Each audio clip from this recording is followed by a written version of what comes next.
महाराष्ट्रामध्ये ज्या महानायकांनी जवळपास 11 वर्ष या महाराष्ट्रावर राज्य केलं, त्यांचं आपण काहीतरी देणं लागतो म्हणून यावर्षी त्यांच्या 111व्या जयंतीनिमित्त नाईक साहेबांचे 12 लाख प्रतीचं एका दिवशी आपण प्रकाशन करतोय आणि ते गिनीज बुक ऑफ वर्ल्ड रेकॉर्डसाठी प्रयत्न करतोय.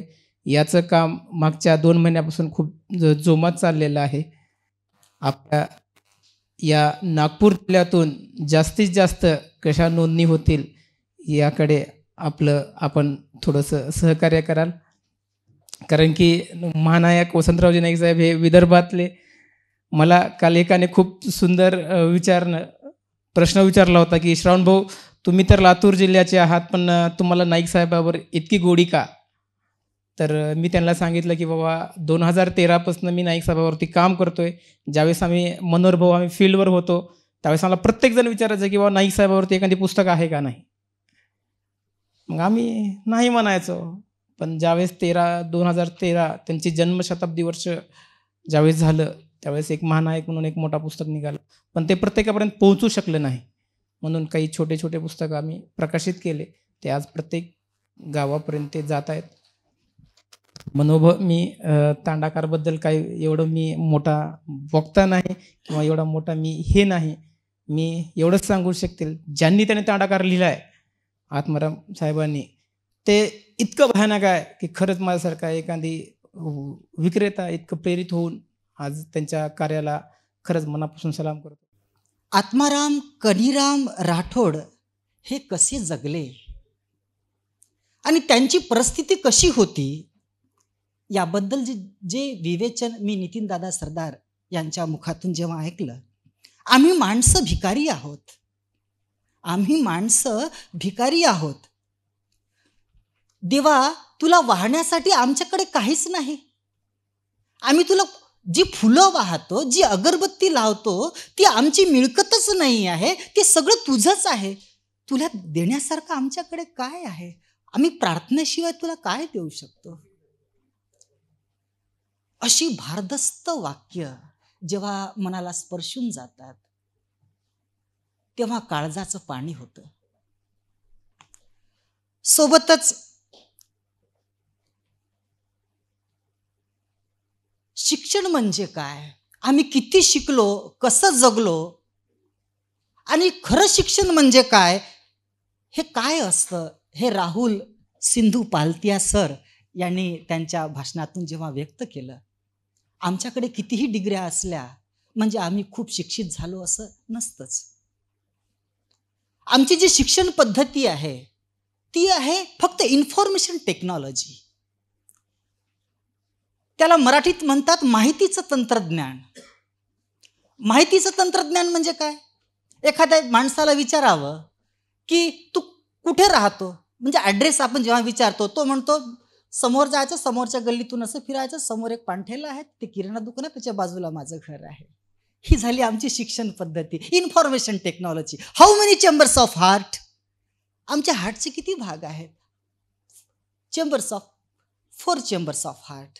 This is a information. हे काही अभ्यास नव्हे, धिस इज अ इन्फॉर्मेशन आहे. ही एक माहिती आहे. अभ्यास काहीतरी वेगळं आहे, ते आम्हाला समजून घेणं फार गरजेचं आहे. पुस्तक वाचलं म्हणजे अभ्यास केलं असं अजिबातच नाही. आम्ही फक्त इन्फॉर्मेशन कलेक्शन करत असतो आणि आम्ही त्यालाच अभ्यास म्हणून टाकतो. जर आमची अभ्यासक्रमाला एखादी जर कविता असेल, आमच्याकडनं एखादं जर सृजनशील काम झालं असेल, समाजासाठी जर आम्ही काही केलं असेल, तर खऱ्या अर्थानं आम्ही त्याला अभ्यास म्हणतो. लाईटाचा शोध एडिसननी लावला, खऱ्या अर्थानं त्या एडिसननी अभ्यास केला. तर ही झाली खरी शिक्षण पद्धती आणि हे आम्हाला समजून सांगण्याचं काम राहुल सिंधू पालतिया सरांनी केलं. रातकिड्याच्या अंधारात जगणारा माणूस म्हणजे तांडा, हे होमसिंग पवारांनी आपल्या भाषणातून व्यक्त केलं.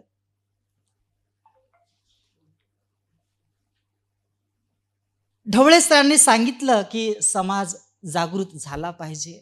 गौतम बुद्ध काय आहे, आंबेडकर काय आहे याबद्दल त्यांनी चांगलं विवेचन केलं. आजकालची शिक्षण पद्धती आणि सर्व्हिस वगैरे काय आहे, मनाला स्पर्शून जाणारं असं त्यांचं विवेचन होतं.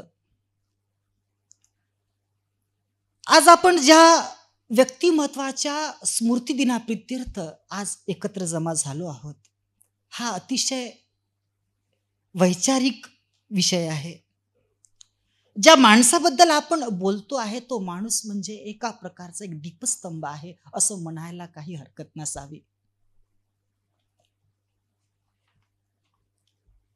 मागल्या 3-4 दशकापासून तांडा परिवर्तनाशी बोलू लागला. तांड्याचे भावविश्व क्रमाक्रमाने मूल्यानंतर करू लागले. समाज परिवर्तनाच्या क्षेत्रामध्ये, वैचारिक साहित्याच्या क्षेत्रामध्ये तांडा हा उतरू लागला. तांड्याच्या परिवर्तनवादी विचारांचे बियाणे उगू लागले. ते फक्त आत्माराम कनीराम राठोड या व्यक्तिमत्वाच्या माध्यमातून. जर आत्माराम कनीराम राठोड हे व्यक्तिमत्व जर बंजारा समाजात जन्माला आले नसते तर कदाचित बंजारा समाज लिखाणापासून आणखी काहीतरी कोसो दूर राहिला असता असं म्हणायला काही अतिशयोक्ती ठरणार नाही असं मला वाटतं. मला नितीन दादा जेव्हा भाषण करत होते तेव्हा मला जाफरी चावसर यांची आठवण आली. मला गॅलिलिओची पण आठवण आली. जाफरी चावसरनी कॅन्टरबरी टेल जे लिहिलं होतं मला त्यांची आठवण आली. त्यांच्या भाषणातून खूप काही वेचण्यासारखं होतं. जेव्हा मी इंग्लिश साहित्याला जेव्हा वाचलं तेव्हा खूप काही वेचण्यासारखं होतं.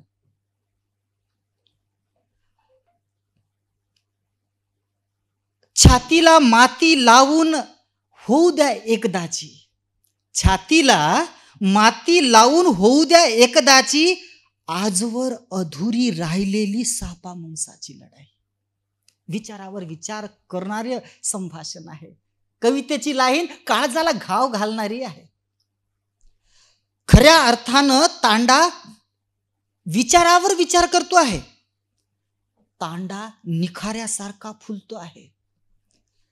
तांड्याला विद्रोहाची नवी पालवी फुलते आहे. तांडा अजून उजेडाशी नातं जोडतो आहे. मी शोधतो आहे पावलो पावली पेरलेल्या या अंधारात.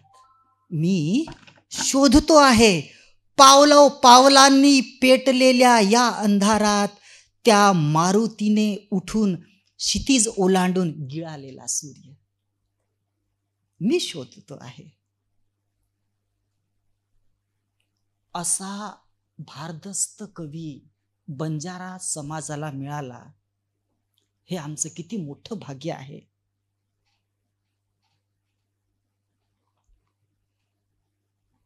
ज्या माणसांनी बऱ्याच ठिकाणी संमेलन अध्यक्षाचं स्थान भूषविलं, ज्या माणसांनी बंजारा लोकजीवन, इतिहास, लोकसाहित्याचे जे व्यासंगी अभ्यासक होते, कवटाळावे कसे वाटणाऱ्या या जगात, कवटाळावे कसे वाटणाऱ्या या जगात, अस्पृश्य म्हणून जगतो आम्ही. कवटाळावे कसे या वाटणाऱ्या जगात अस्पृश्य म्हणून जगतो आम्ही. आम्हाला मृत्यू देखील स्पर्शत नाही, आम्हाला मृत्यू देखील स्पर्शत नाही. परमेश्वरा, हे विश्वविधाता, हे सृष्टीविधाता, तू माझ्यावर कोणतेही उपकार करू नकोस आणि मला तुझ्याकडनं काहीच मागायचं नाही. तू मला जे जीवन दिलंस तेच माझ्यासाठी परिपूर्ण आहे. पण मला माहिती नाही, माणूस म्हणून जगत असताना माझ्या मनात जो अहंकार निर्माण झाला त्याला मी कुठेतरी गाळण्याचा प्रयत्न करत होतो आणि ते काम आत्माराम कनीराम राठोड यांनी समाजात ते बीज पेरण्याचं जे प्रयत्न केलं की माणसाने माणसासारखं जगलं पाहिजे.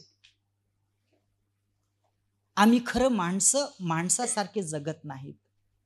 आम्हाला काहीतरी एक वेगळं वलय आम्हाला आमच्या विचारातून झालं पाहिजे अशी त्यांची प्रामाणिक इच्छा होती. पण ती गोष्ट समजायला आमच्या बंजारा समाजाला फार वेळ लागला. जेव्हा ते गेले तेव्हा त्यांचं साहित्य लोकांच्या डोळ्यासमोर आलं. जेव्हा ते होते तेव्हा ते सगळं अंधारमय होतं. ही एक फार मोठी शोकांतिका झाली. आत्माराम कनीराम राठोड साहित्यिक विचारवंत यांचा जन्म 13 जानेवारी 1948 रोजी एक छोट्याशा गावामध्ये मोहा, जिल्हा यवतमाळ, तालुका पुसद. पण तांड्यातच त्यांचे शिक्षण झाले. त्यांनी प्राथमिक शाळांमधून ते मॅट्रिक 1975 साली प्रथम श्रेणीत उत्तीर्ण झाले. एक बंजारा समाजामध्ये असा व्यक्ती आहे आत्माराम कनीराम राठोड, ज्या समाजाला शिक्षणाची आवड नव्हती, बंजारा समाजाला शिक्षण काय आहे हे माहीत नव्हतं, त्या समाजामधून त्यांनी मॅट्रिकमध्ये 1975 साली प्रथम श्रेणीत उत्तीर्ण झाले. हा पहिला व्यक्ती आहे बंजारा समाजामध्ये, म्हणजे मला जेवढी माहिती आहे. त्यानंतर 1968 फुलसिंग नाईक महाविद्यालयात नाटक पुस्तक त्यांनी लिहिले. 1969 साली धरतीचे धनी हा बंजारा गोर बोलीत कथा संग्रह प्रकाशित. 15/2/1973 साली संत सेवादास लीलाचरित्र प्रकाशित. या पुस्तकाला पुणे विद्यापीठाचा त्यांना पुरस्कार मिळाला. 25/5/1974 साली यशोदेसोबत त्यांचा विवाह झाला. 1978 साली काटे आणि कळ्या कविता संग्रह प्रकाशित. ऑगस्ट 1978 यशोदेचे निधन झाले. 17/5/1980 शांतासोबत त्यांचं दुसरं विवाह झालं.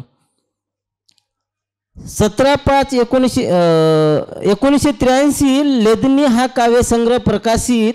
1989 तांडा हे सोहकथन प्रकाशित. 1992 आंबेडकर साहित्य संमेलनांचे अध्यक्ष केळझरा, तालुका आर्णी, जिल्हा यवतमाळ. 1994 गोर बंजारा इतिहास व लोकजीवन पुस्तक प्रकाशित. पुस्तकाला पहिला लाखा बंजारा म्हणून यांना पुरस्कार मिळाला. 14/10/1994 धर्मागीर बायबल मधील सामाजिक संदर्भ आणि भारतीय भटके या पुस्तकाला नवीन नाव डेली राणा, म्हणजे ते आपण आज त्यांचं मला वाटतं आपण आज विमोचन केलेलं आहे या पुस्तकाचं.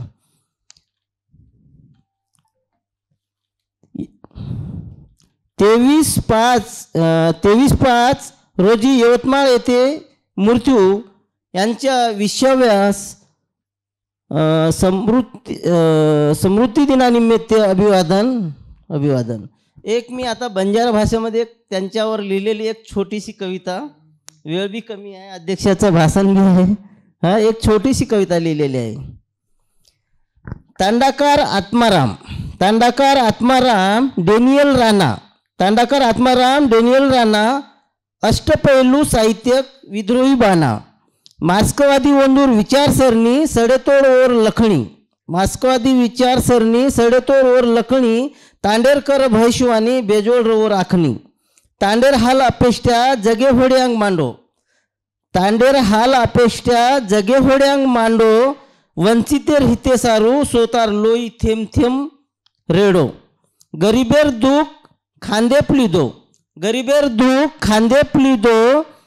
मान्यवरेर मुक्ती सारू, आतवत भटको, परिवर्तनेर कास विचारेर आखणी, तांडेर उन्नतीर ध्यास लकणीम लको, ओर विचारती तांडो विद्वान वेगो, सारी दुनियावर नाम गाजरो. तांडाकर यांच्या आत्माराम कनीराम राठोड यांचे साहित्य प्रवास. अत्यंत मौल्यवान व्यक्तिमत्व या समाजात जन्माला आला.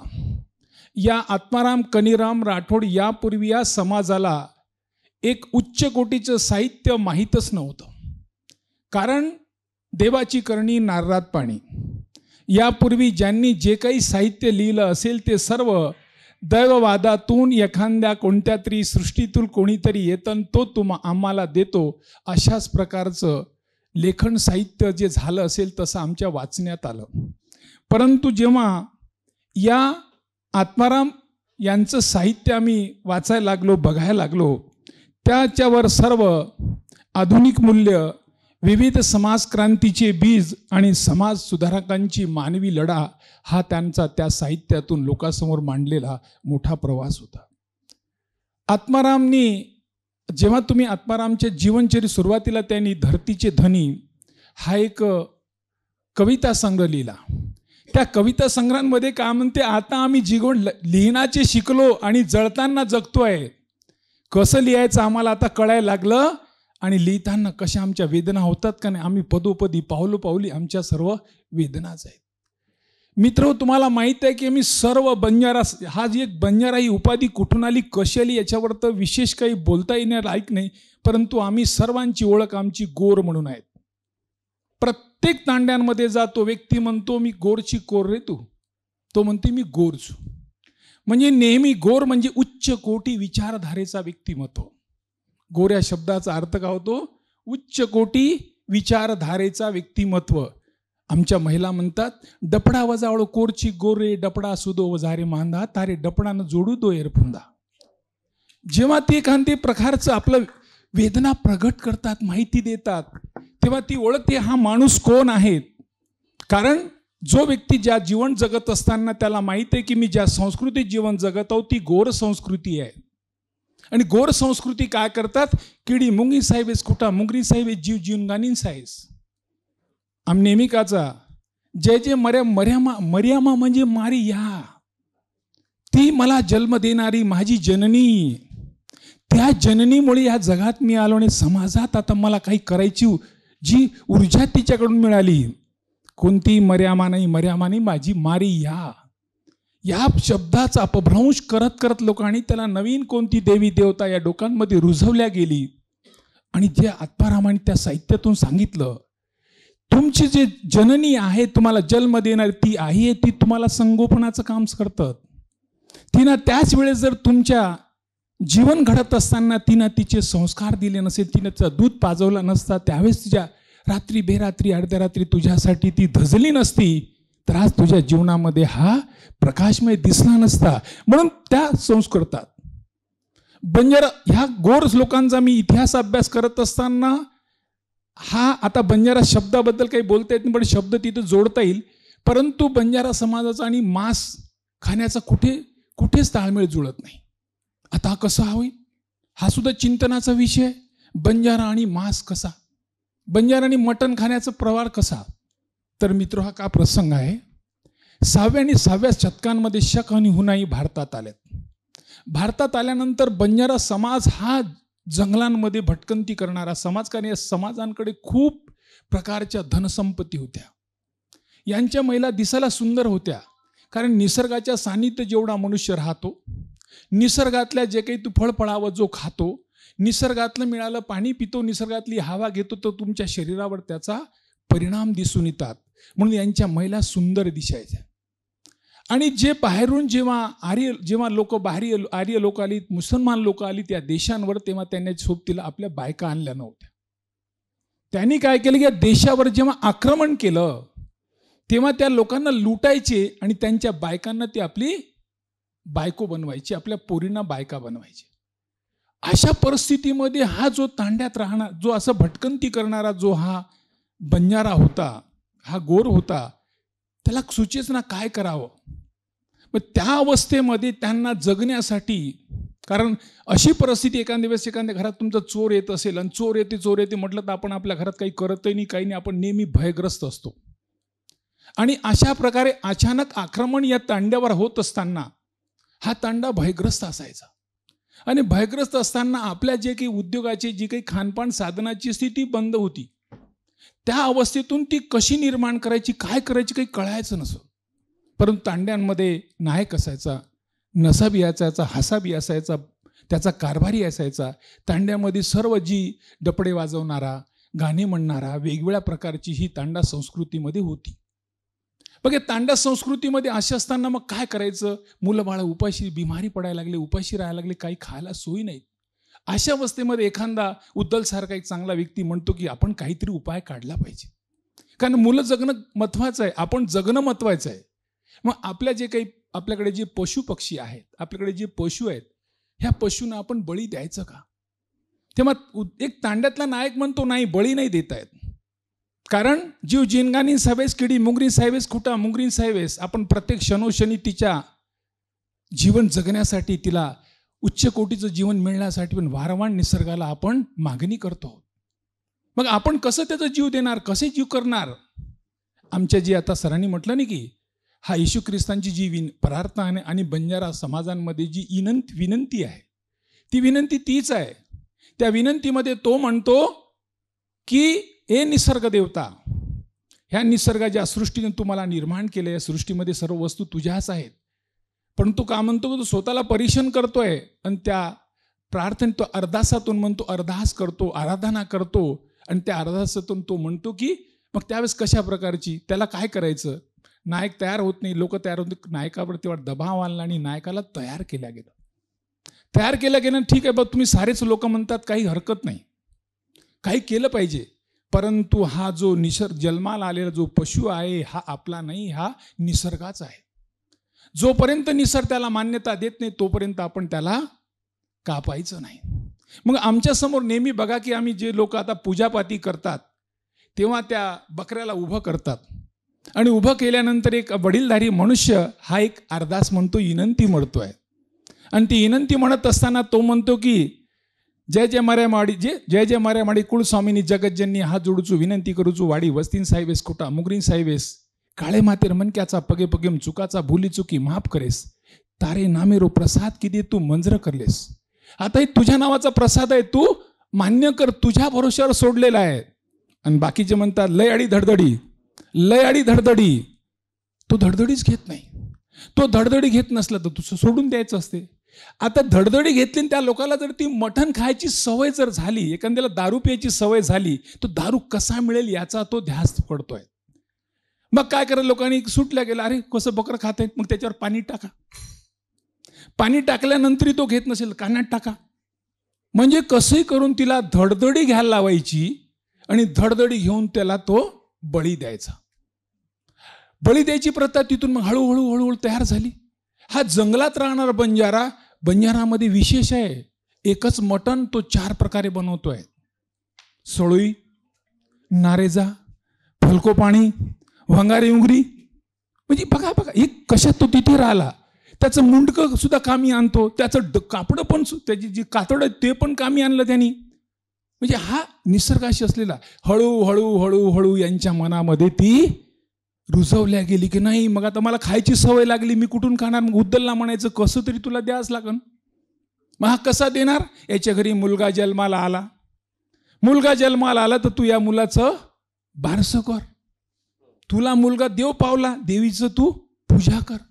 म्हणजे त्या डोक्यांमध्ये अशा प्रकारची खूळ भरल्या गेली. आणि मनुष्य जर एखादी खोटी गोष्ट असेल सातत्याने चालत राहिली तर ती जीवन प्रवाह होऊन जातं, समाजाचे रूढी होऊन जातं, रूढी परंपरा बनून जातात. आणि हजारो वर्ष गुलामीच्या मानसिकतेत आम्ही चालत राहिलो. शिवालाल महाराज कसं आमचे संत म्हणतात, आमचे लोक गोर संस्कृती म्हणतात, सणो सांभळो गोरभाई चोरी मत करजो कोई, लाजर काढो धर्मेरी मतलो जीव काढो मतलोई. गोरमाटी जतो मारियो बाजी मत करजो रंडी बाजी, तम जायो लांबी झाडी मत करजो लुची लबाडी. गोरमाटी जतो तो मारियो बाजी मत करजो नशा बाजी. गोर गोर आहात तुम्ही, बुद्धिमान आहात, या समाजाला दिशा देणारी माणसं आहात. कारण सुखी संपन्न वैभवशाली अशी तुमची संस्कृती आहे, वैभवशाली विचारधारेचे माणसं आहात. फक्त 5च गोष्टी म्हणून 5 पारा आपण नेहमी काचा गोरमाट जेरकन 5 पारा जोन तारली, ज्याच्याजवळ 5च गोष्टी आहे. तथागत बुद्धांनी पण तेच सांगितलं. पाणाती पाता वेरमणी शिका पदम समाधी आणि अदिनदाना वेरमणी शिका पदम समाधी, कामेसु मिच्छाचारा वेरमणी शिका पदम समाधी आणि मुसावादा वेरमणी शिका पदम समाधी, सुरा मेर मज्जय पमात ठाणा वेरमणी शिका पदम. त्या व्यतिरिक्त जगात त्यांनी जास्त एकही सांगितलं नाही. आजकाल त्याची जयंती 180 देशात झाली. 180 देश त्या व्यक्तीला मानायला लागला. त्यांनी कधीच म्हटलं नाही मी सिद्धार्थ शुद्धोधन गौतम आहे, बुद्ध आहेत. बुद्ध कोणालाही होता येतं. बुद्ध होणे म्हणजे गोर होणे. गोर गोर आणि बुद्ध एकच आहे. ज्याची उच्च कोटीची विचारधारा आहे, जो कल्याणी विचारधारा आहे. केरी प्रत्येक प्रथम कल्याण, मध्यम कल्याण, अंतिम कल्याण, जी कल्याण करण्याची भावना जी आहे ती उच्च कोटीची विचारधारा ते विकसित करा. त्या भावनेमध्ये तुम्ही विकसित व्हा समाजांमध्ये. माझ्या समाजाचा मला विकास करायचा आहे, मार स्वतःवर विकास करायचं. गोरवेणू म्हणजे अतदीप भाव स्वतःर दिवो स्वतःच बनजाव केनी भजे पूजे मिळमत घालो. स्वतःर दिवो, तुम्हाला स्वतःचा दिवा स्वतःला बनायचं. खरोखर हा व्यक्ती सांगताना बरोबर बोलतो की निरीक्षण चिरक्षण उद्या करायलाच पाहिजे आपल्याला. हा किती मोठा कपड्यात असेल, मोठ्या ड्रेसमध्ये असेल, मोठ्या डिग्र्या घेतल्या असेल, मोठे उच्च कोटीचं शिक्षण असेल, तरी विश्वास ठेवू नका. तथागत बुद्ध कालाम सुत्तांमध्ये म्हणतोय, तुम्हाला कोणत्याही गोष्टीवर कोणती पिढीने पिढी रूढी परंपरा लिहित आल्या, परत चालत आल्या. मोठा व्यक्ती सांगतो म्हणून, कोणी गुरु सांगतो म्हणून, कोणी सांगतो, आपल्या विवेक बुद्धीचा वापर. कारण आपल्या गोरबंदी तेच म्हणतात, जाणजो छाणजो पचच माणजो स्वतः दिवलो स्वतः बळ जा. ही केरोज कोण नवल भ्या बरोबर बोल रोच कोणी चेक करो. जर तमार मानेन पट रोविये वेळ रोविये तमने वाट रोविये तो जोर वाचन शिकवा रहो. अब कतरा जग कल्याणी विचारच एम केरो नुसकाणच स्वतःला नुसकाणचं स्वतःच कल्याणचं स्वतःला आचो वेन मनक्याचं. तम जर आचो तम दारू कोणी पिडे बीडी कोणी पिरे तम गंजीपा कोणी रमरे तम वाईट धंधो कोणी करे तुम्हारी आडीन तम आचो बेटा मळगे તમાર બાપેને આચો બેટા મળગે ટાંટીને આચો ધણી મળગો સમાજેરો કલ્યાણ કુટુંબેરો કલ્યાણ યોગો. ये गोर संस्कृती पहिलेतीच केलेलं की तम येर पालन कर सको. परंतु बाहेर संस्कार आपण ना राहुल भ्या को हम शिकले ते कला को शाळेत जाते ते नाव गणपती घरे बेसार दिने. म्हणजे जे छेनी वहां बेसार दिने शिकलेले शिके साके नवीन बकेन लगे. कारण ओन वाटच कोईतरी शक्तीचं अज्ञानता से भय पैदा होता है, भय से अंधविश्वास पैदा होता है, अंधविश्वास से अंधभक्त पैदा होता है, अंधभक्त मानसिक गुलाम होता है. वारंवार हमने मानसिक गुलाम एम कुकरन रही है. शिकियो तो बकियो, वाचियो तो लकियो. वर्षार तमने शिकणो लागे कोण कसो बोल रो, कोण कसो कर रो, कोण काय कर रोच हे पण चिंतन करू लागे. होमसिंग को कि मग दररोज वाचन करू खरोखरच बुद्धी नेहमी धार देते रहीच्या. हमार मुंड्यांग एक अत्यंत व्यक्तिमत्व शिवालाल महाराज, उच्च कोटीरो व्यक्तिमत्व वसंतराव नाईकचं. ये दीज व्यक्ति जर हमारे मुंड्यांग अपन रकाड़े तो हम समाजिन दिशा दे सका. वोज तोड़ी रो वोज व्यक्तिमत्व रो एक मोठो साहित्यिक या समाजिन र इस समाज मोठो दुर्लभ म्हणजे येटे दर्जारो व्यक्ती वेगो के अच्छे मोठे मनक्यान खोना को आत्मारा में सरी को लिखाण आत्मा सरी को साहित्य आत्मारा सरी को समाज विषयी तळमळ. परंतु हे समाजन कसो जाहीरबाद वर ज्ञान कळस. माणूस गेल्यानंतर त्या माणसाची किंमत कळतं. त्यापूर्वी त्या माणसाबद्दल आपल्याला काहीच माहीत नसतं, काहीच करत नसतो. कारण आपल्या दारिद्र्यामध्ये कुटुंबामध्ये गाडी माडी साडीमध्ये आपण गुंग राहण्याचा प्रयत्न करतो, आपला स्वतःचा वाढवण्याचा प्रयत्न करतो. आज या नागपूर शहरांमध्ये कितीतरी लोक शिकलेली आहेत, कितीतरी लोक वेगवेगळ्या पदावर आहेत, परंतु ही विचारधारा हे विचार मांडण्याचं साहित्य दिवस साजरा करण्याचा मानस तुमच्या डोक्यात येणे खरोखर तुम्ही तर कोटी कोटी प्रणाम करण्याच्या लायकीचे आहात. कारण समाजाला दिशा देणारा कोणतरी एकत्र्यावर असतो, कोणातरी एकालाच पुढे व्हावं लागतं. त्याच्या पाठीराखे सर्व सैनिक असतात. या सैनिकांनी आपल्याला पुढे करण्याचं मोठं काम केलेलं आहे. या ज्या साहित्य संघांमध्ये आपण जे बघितलेलं आहे त्यांचा जीवन प्रवास ऐकताना त्यांनी खूप असा सरांनी सांगितलं की त्यांचा जीवन प्रवास कशा प्रकारे घडल्या गेलं. पण त्याच्या साहित्यात काय आहे, त्यांनी जे साहित्यामध्ये आपल्याला म्हटलं, जो आपण तांडा साहित्य महाश्वेता देवी त्या तिथपर्यंत बांगलादेशपर्यंत पोहोचवल्या गेल्या. म्हणजे त्यांना वाटलं की ह्या तांडा माझ्यापर्यंत गेला पाहिजे. तांडा काय आहे, तांडामध्ये गोर आणि गोरणी दोनच राहते. गोरानी गोरणी एकत्र राहत असेल त्याला तांडा म्हणतात. हमे माही काही कच आपण आणि वो तांडेर तांडरी तांडेर तांडरो कत जारोचून तांडरी कतारीची, त्यातून राहणारा तो व्यक्ती आहे. परंतु तो कोण आहे, गोर आहे. कधीही गोरमाटी स्वतःनं बंजारा केचनी. कोणची र तू, गोरची काही हा म्हणजे स्वतः कधी. मग हा आलं कुठून, दुसऱ्यांनी दिलेली उपाधी आहे. जसं हिंदू ही जशा प्रकारे दुसऱ्यांनी दिलेली उपाधी आहे तशी ही उपाधी आहे. याचा सुद्धा आपल्याला विश्लेषणात्मक अभ्यास करणं गरजेचं आहे. गोरचा हा बंजारा झाला म्हणतो मानसिक गुलामीत आला. त्याला वाटतं कोणतरी देवाची करणी नारळात पाणी, कोणतरी आपला कल्याण करेल. कितीतरी तांडे असेच उद्ध्वस्त, कोणीतरी येतील आपला कल्याण करतील, कोणीतरी येतील आपला कल्याण करतील. आपले उद्योग सोडली, कारण ते कुक्कुटपालन करायचे, जनावर पालन करायचे, दूधचा व्यवसाय करायचे त्यांच्याकडे. बाहेरगावी इथून वस्तू तिथे नेण्याची त्यांचा व्यवसाय होता. परंतु हे व्यवसाय त्यांनी या कालानुरूप बंद झाले, पण पर्याय करण्याची सुद्धा व्यवस्था त्यांच्याकडे होती. परंतु त्यांना कोणीतरी शक्ती तुमच्याकडे येतं आणि तुमचं कल्याण करतं अशा प्रकारची भावना त्यात रुजवल्या गेली. आणि तो रुजवल्यानंतर एवढा मानसिक गुलाम तो झाल्या गेला की माझ्यात काहीतरी शक्ती आहे, मला काही करता येतं. म्हणून तुम्हाला साहित्यातून जाणीव करून द्यायचं. स्वतः दिवलो स्वतः पण जाव केनी भजे पुंजे वळंबत घाल. स्वतः दिवलो स्वतःच पण जावं. तुझ्या जीवनाचं कल्याण तुलाच करायचं आहे. तुला फक्त 5 आणि 5च गोष्टीचा अवलंब करायचा आहे. आणि तथागत बुद्धांनी ते सांगितलं आणि त्याच्या सोबतीला त्यांनी काय म्हटलं, 5 शिलाचं पालन कर. मी सांगितलं माझ्या पुस्तकामध्ये पंचशील हेच 5 पारा आहे. या 5 पाऱ्याचं पालन केल्यानंतर कायद्याने कशा प्रकारे गुन्हा तुमच्यावर दाखल होऊ शकतो. मी यामध्ये सणो सामळो गोरभाई चोरी मत कर जो कोई लाजर काढो पूर्ण IPC हे सर्व मी त्यात दाखल केलं. म्हणजे बंजारा समाजांमध्ये त्यावेळेस त्या समाजाला दिलेली दिशामध्ये सुद्धा आज IPC मध्ये ते आलं.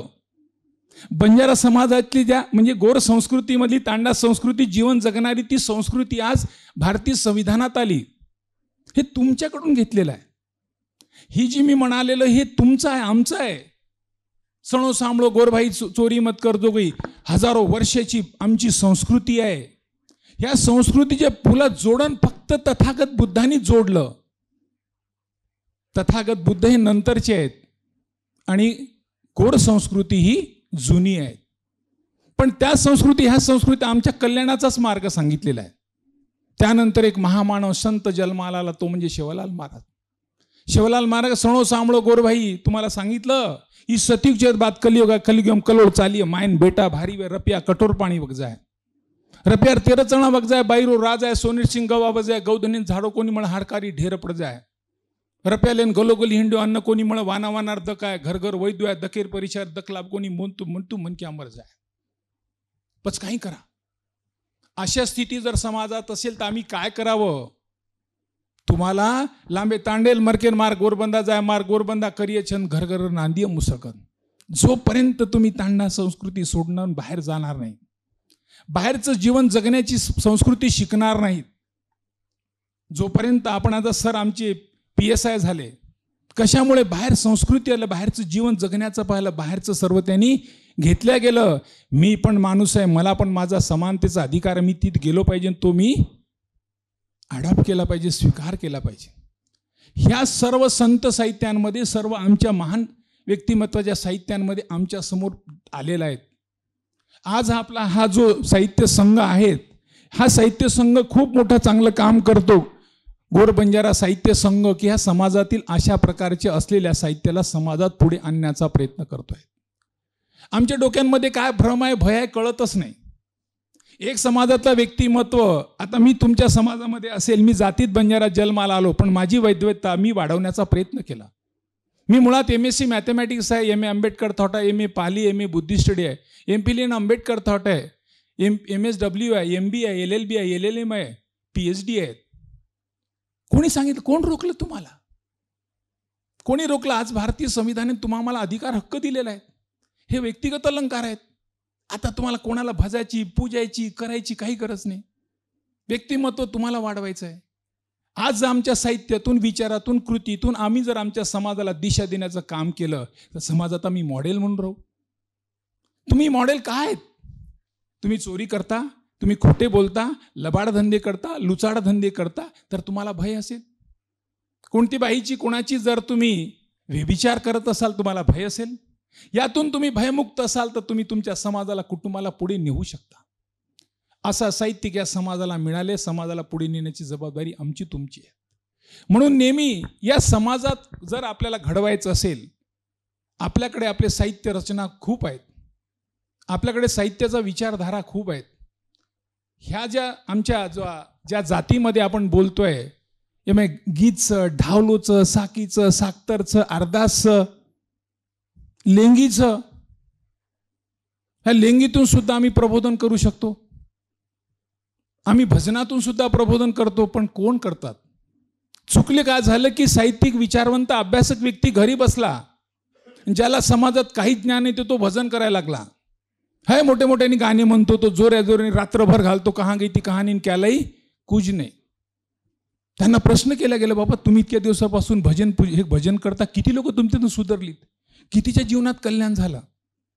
अनाडी राजा असेल, अज्ञानी राजा असेल, देशाची समाजाची अधोगती होतं. कुटुंबात तसंच आहे. घरातली आई अनाडी असेल तर कुटुंब बेकूफ असेल, परिवार बेकूफ असतं, पूर्ण घर बेकूफ असतं. म्हणून आमच्या समाजाला दिशा देण्याची जबाबदारी आमची आहे. आम्ही या साहित्यातून, शिक्षणातून देण्याचा आम्ही प्रयत्न केलाच पाहिजे. थोडे लोक असले तरी चालतात. वजी संघांमध्ये तथागत बुद्ध का म्हणतात? एकदा एक मनुष्य तथागत बुद्धाकडे आला आणि तो तथागत बुद्धाला काय म्हणतो? तथागत, मी घरात गेलो तर माझ्या बायको पोराशी काहीच पटत नाही. बायको अंगावर येते, पोरगा अंगावर येते, काय करावं काही मला सुचतच नाही. घरातून कसं तरी बाहेर पडतो, मित्रमंडळीत जाऊन बसतो तर मित्रमंडळी एवढी माझी टिंगल टवाणी करते, एवढी तिथेही बसा वाटत नाही. आता सांगत जाऊ कोणाकडे? विशुद्धिकामधली गाथा आहे, ते म्हणतात, शिलो संपन्नो नारो सुपटिपन्नो वतीपको. कोणाकडे जा? त्या शिलवान माणसाकडे जा. ओ गोरेकन गोरेकन वो शिलवानचं कारण पाच पारावर पालन करस, त्याच्याकडे जात. ओरकंजो ओ कचक ओरकंजो, कारण शिलवान म्हणे शिलो संपन्नो नारो सुपटिपन्नो वतीपको. जो चरित्रवान, शिलवान, गुणवानचं प्रत्येक माहिती मार्ग काढस, प्रत्येक संकटातून मार्ग काढतोय. भारत देशाकडे वेगळ्या देशातली लोक बघतात की भारत एवढ्या लोकसंख्येचा देश, या देशांमध्ये एवढी जातीयता, एवढी महागाईत आहे, तरी या देशातली लोक बोलत नाही. भारतामध्ये लॉकडाऊन लावण्यासाठी भारताच्या प्रधानमंत्री रात्री 8 वाजता डिक्लेअर करतो आणि 12 वाजता तो देशाला लॉकडाऊन लावतोय करोनामध्ये. परंतु अमेरिकेच्या राष्ट्रपतीला करोनामध्ये लॉकडाऊन लावता नाही आलं. कशामुळे? भारतीय संविधानामुळे. ते संविधान कोणी लिहिलं? त्या शिलवान माणसांनी लिहिलं, चरित्रवान माणसांनी लिहिलं. जर एक चरित्रवान माणूस जर लिहत असेल तर देशाला एकरूप ठेवू शकतो. मी जर चरित्रवान, शिलवान असेल तर माझ्या परिवाराला, माझ्या कुटुंबाला, माझ्या समाजाला मी ठेवू शकत नाही? 100% ठेवू शकतो. पण तुम्ही शिलासाठी जपणूक केली की नाही हे मला चेक करायचं आहे, मला स्वतःला ऑडिट करायचं आहे. कोणी ईश्वर शक्ती येईल, तुमचा भला करील, हे सर्व चुकीचं आहे. तुमचा भला तुम्हालाच करायचा आहे. तुम्ही जसं कराल तसं भरणी भराल. तुम्ही आज चुकाल तर उद्या तुम्ही भराल. जसं पेराल तसं उगवेल. त्यामुळे नेहमी विचार करायचं की मला माझा समाजाचा, माझा कल्याण करायचं आहे, कारण मला आधी चांगला माणूस व्हायचा आहे. मला चांगला माणूस होण्यासाठी मला बदलायचं आहे. आमच्या समोर हा आत्माराम कनीराम राठोड अत्यंत चांगल्या व्यक्तिमत्वाचे व्यक्ती होते. परंतु परिस्थितीने माणसाला कसं बदलून टाकतं, कुटुंब कसा दूर होल्या जातं. त्यांनी ह्या तांडा चरित्रांमध्ये खूप त्यांची व्यथा सांगितलेली आहे. त्यानंतर शेवटचं त्यांनी माझी साक्षीमध्ये ते म्हणतात की मी कसा घडलो, कसा तिकडे गेलो. माझ्या घरातली माझी बायको मला कशी सोडून गेली, माझी मुलं बाळं कशीत गेलीत, आणि मला त्या परिस्थितीमध्ये मला धीर देणारा, मला पुढे नेणारा माझा सखा कोण असेल? भुकेल्याला अन्न देणारा हा सखा असतो, तहानलेल्याला पाणी देणारा सखा असतो, आणि नसलेल्या, घर नसल्या सावली देणारा, छत देणारा हा त्याचा सखा असतो. शेवटी तो कोणी असो, ज्याच्या माझ्या जीवनाने मला कल्याण भेटलं, मला माणूस तुम शिरसलामत तो पगडी पसा, तुम्ही ठीक आहात तर सर्व काही कल्याणी करू शकता. म्हणून अशा अवस्थेमध्ये जर आम्हाला अशा व्यक्तिमत्वाला जिवंत ठेवायचं असेल, करायचं असेल, तर आमच्या साहित्य संघाने खूप मोठी चांगल्या प्रकारचं धाडस केलेलं आहे. गोर बंजारा साहित्य संघ या कार्यक्रमाला मी जवळपास 5 वर्षापासून अटेंड करत आहे. अतिशय हा कार्यक्रम या समाजाला, या देशाला मार्ग दाखवणारा हा कार्यक्रम आहे. आत्माराम कनीराम राठोड, मी जरी शिक्षक आहे परंतु मला आत्माराम कनीराम राठोड हे माहीत नव्हतं. आत्माराम कनीराम राठोड हे काय आहे? या समाजामधला एक हिरा होता. या समाजाला या खूप पुढे नेण्याचं धाडस करणारा हा व्यक्ती होता. समाज त्याला नाकारत असतानाही या अतिशय खडतर मार्गापासून पुढे जाण्याचा त्यांनी धाडस करणारा व्यक्ती होतं. त्या व्यक्तीला समोर आणण्याचं काम गोर बंजारा साहित्य संघ करत आहे. या असे व्यक्ती, ही जे संस्था निर्माण झालेली आहे, बीज भाषिकामधून ऐकलं आहे, मला एवढं माहिती नव्हतं, पण त्यांनी सांगितलं की एक सहज आम्ही मीटिंग घेतली होती, सहज बसलो होतो, त्यामधून निर्माण झालेला हे बंजारा साहित्य संघ आहे. वैचारिक व्यक्ती, विचार करणारे व्यक्ती काही करू शकतात. हे काही दिवसानंतर बंजारा साहित्य संघ काय करू शकेल याची आपण गणना करू शकणार नाही, याची आपण विचारही करू शकणार नाही. यामध्ये किती मोठी शक्ती राहू शकणार आहे या गोर बंजारा साहित्य संघामध्ये. असे वेगवेगळ्या कार्यक्रमातून आजचा जो गोर बंजारा साहित्य दिवस त्यांनी आत्माराम कनिराम राठोड यांच्या स्मृतिदिनानिमित्त दिलेला आहे. या दुसऱ्या सत्राचे कार्यक्रमाचे अध्यक्ष आदरणीय रमेश भाऊ राठोडला मी 10 वर्षापूर्वी भेटलो होतो. हेच विचार जे सरांनी सांगितलं की रमेश भाऊ राठोडबद्दल जे समाजामध्ये विचार आहे ते मी ऐकलं आणि माझ्या मुलाला आणि मुलीला घेऊन त्यांना भेट घेतली 10 वर्षापूर्वी. ते दीक्षाभूमीवर जाताना त्यांची भेट घेतली, मुलांना दाखवलं की असे व्यक्ती पाहिजेत. त्याला थोडं भेटवलं, त्यांच्याकडून दोन चार शब्द ऐकवले आणि आज माझा मुलगा VNITला त्याला तो 10th आणि 12th मेरिट आहे. NIT कॉलेजला JEE मेन्सला त्याला 99.20 आहे.